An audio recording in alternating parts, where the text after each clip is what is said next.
मुझको देखोगे जहां तक, मुझको पाओगे वहां तक, रास्तों से कारवां तक, इस जहां से उस जहां तक, मैं ही मैं हूं, मैं ही मैं हूं, दूसरा कोई नहीं।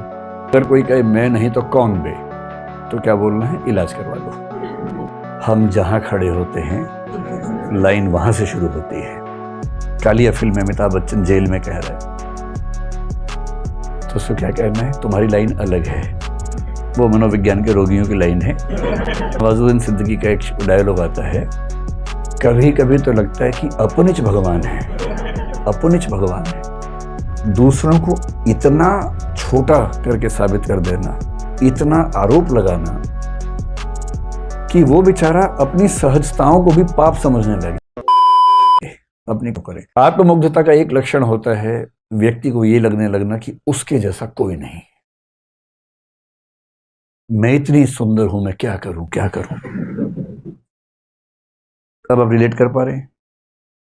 अगर आपके आसपास कोई ऐसे बोले मैं इतनी सुंदर हूं, मैं क्या करूं, क्या करूं, तो उसको बोलना तुम्हें नार्सिसिस्टिक पर्सनैलिटी डिसऑर्डर है, एनपीडी है, इलाज करवा लो अपना। कोई उससे भी एग्रेसिव हो जाता है कभी कभी, उसको लगता है कि उसके बिना दुनिया चल ही नहीं सकती। मैं नहीं तो कौन बे। कुछ दिन पहले कोई रैपर है, मैं जानता नहीं, मैं रैप सॉन्ग सुनता नहीं हूं, तो कोई लड़की है, वो मैं नहीं तो कौन बे गा रही थी। कुछ लोगों ने मेरा एक वीडियो साथ में चिपका दिया उसके। मैं क्लास में हंसी मजाक में एक शेर बता रहा हूँ बच्चों को, तू नहीं कोई और सही, कोई और नहीं कोई और सही, बहुत लंबी है ज़मीं मिलेंगे लाख हंसी इस ज़माने में सनम तू अकेली तो नहीं। तो लोगों ने इस तरह चलाया कि मैं उसको जवाब, मैं तो जानता भी नहीं उसको कौन है। ज़बरदस्ती लोगों ने कर दिया। पर ये दोनों ही लक्षण नार्सिसिज्म के हैं। अगर कोई कहे मैं नहीं तो कौन बे, तो क्या बोलना है? इलाज करवा लो। किस चीज का? नार्सिसिस्टिक पर्सनैलिटी डिसऑर्डर, एनपीडी बोलेंगे। और अगर कोई ये कहे तू नहीं कोई और सही, तो भी इलाज करवाना है, क्योंकि इस व्यक्ति को भी जरूरत से ज्यादा आत्मविश्वास अपने ऊपर हो गया है। जब इस तरह के वाक्य सुनने लगे आप, तो समझिए कि कुछ गड़बड़ है। अगर किसी को लगे कि मैं संविधान से ऊपर हूं, कानून से ऊपर हूं, सब मेरे सामने छोटे हैं, और वो कहे हम जहां खड़े होते हैं लाइन वहां से शुरू होती है। कालिया फिल्म में अमिताभ बच्चन जेल में कह रहा है, तो उसको क्या कहना है? तुम्हारी लाइन अलग है। वो मनोविज्ञान के रोगियों की लाइन है। वहां तुमसे ही लाइन शुरू होगी, क्योंकि तुम्हारा इलाज होना है। ये तीसरा लक्षण है। कभी कभी किसी को लगता है कि इस पूरे ब्रह्मांड में मेरे जैसा कोई है नहीं, सब तो मेरे हाथों हो रहा है, मुझसे बड़ा कौन है। सेक्रेड गेम सीरीज में नवाजुद्दीन सिद्दीकी का एक डायलॉग आता है, कभी कभी तो लगता है कि अपनिच भगवान है, अपनिच भगवान है। और रोचक बात है कि नार्सिसिज्म के डिसऑर्डर को कुछ लोगों ने एक नाम दिया है, गॉड कॉम्प्लेक्स। जब किसी को लगने लगे कि वो भगवान है या भगवान जैसा है, भगवान के बाद नंबर 2 पे आता है, तो समझ लो कि सीवियर प्रॉब्लम में है, गंभीर किस्म का नार्सिसिज्म उसको है। तो कभी अगर आपको भी लगता हो कि अपनिच भगवान है, तो इसका मतलब सीरियस बीमारी है, हल्के फुल्के नहीं, सीरियस है। आप लोग तो छोटे हैं, जब आप पैदा हुए थे उसके आसपास एक फिल्म आई थी हिंदी में, राम तेरी गंगा मैली, शायद आपने नाम सुना होगा। उसमें नायक नायिका को संबोधित करके गीत गा रहा है, और नार्सिसिज्म का इतना बड़ा लक्षण मैंने कभी नहीं देखा। वो क्या कह रहा है?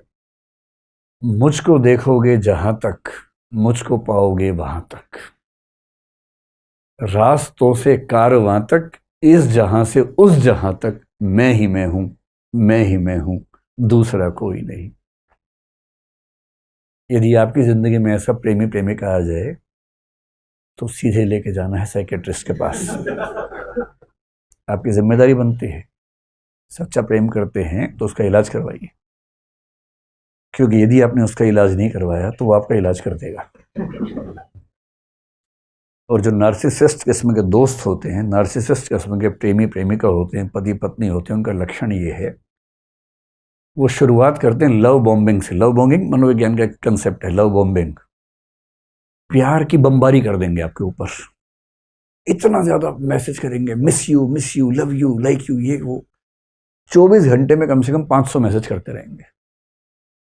और आप सोचेंगे कि इतना प्रेम करने वाला मनुष्य मुझे मिला है, ऐसा तो दुनिया में किसी को नहीं मिला। ये पहला फेज है, ये स्थायी नहीं है, ये सिर्फ पहला फेज है। वो दरअसल सिर्फ अपने आप से प्यार करता है, और इस समय आपको प्यार करने की वजह से वो अपने आप से प्यार कर पा रहा है। आप केवल एक टूल हैं जिसको हासिल करके उसको खुद से प्यार करने की वजह मिल गई है। और ऐसे व्यक्ति को जो अगला स्तर आता है उसको गैस लाइटिंग बोलते हैं मनोविज्ञान में। गैस लाइटिंग शब्द आपने सुना या नहीं सुना पता नहीं। गैस लाइटिंग एक टर्म है, इसका मतलब ये होता है दूसरों को इतना छोटा करके साबित कर देना, इतना आरोप लगाना कि वो बेचारा अपनी सहजताओं को भी पाप समझने लगे, अपनी कमजोरी समझने लगे। जैसे सुबह मान लीजिए उठने की बात है, सबका मन करता है आराम से उठने का। ये लाट साहब तो 8 बजे उठेंगे। अगर पत्नी एक दिन थोड़ा सा लेट उठ गई तो उसको इतना सुना देगा, तुम कैसी औरत हो, कोई शर्म नहीं तुम्हारे अंदर, तो तुम 8 बजे उठ रही हो। खुद रोज 8 बजे उठता है, 8 बजे उठ रही हो, नरक जाओगी तुम तो। मेरी माँ को देखो 4 बजे उठती है सुबह। इतना सुना देगा, इतना सुना देगा कि उस बेचारी को सुबह 8 बजे उठना इतनी गिल्ट फीलिंग हो जाएगी कि वो धीरे धीरे खुद को धिक्कारते धिक्कारते खत्म हो जाएगी। ये इसका उल्टा भी हो सकता है, कोई महिला किसी पुरुष को करे, ये भी हो सकता है। अपने साथी को, अपने दोस्त को, अपने पति को, पत्नी को, अपने किसी रिश्तेदार को उन चीजों के लिए ब्लेम करना जो दरअसल ब्लेम करने वाली नहीं है, इतना ब्लेम करना कि वो बेचारा इंफीरियोरिटी कॉम्प्लेक्स में, गिल्ट कॉम्प्लेक्स में चला जाए, इसको बोलते हैं गैस लाइटिंग। तो यदि कोई प्यार की बमबारी कर रहा हो तो खतरा है कि अगला स्तर ही आने वाला है। फिर वो आपको हर चीज के लिए जिम्मेदार साबित करेगा, आपका आत्मसम्मान छीन लेगा, सेल्फ रिस्पेक्ट, सेल्फ एस्टीम खत्म कर देगा। ये मोटा मोटा लक्षण जो है, ये लक्षण अगर किसी व्यक्ति में आपको सारे एक साथ दिख जाएं तो उसको हम कहेंगे कि वो नार्सिसिस्टिक व्यक्ति है या नार्सिसिस्ट है।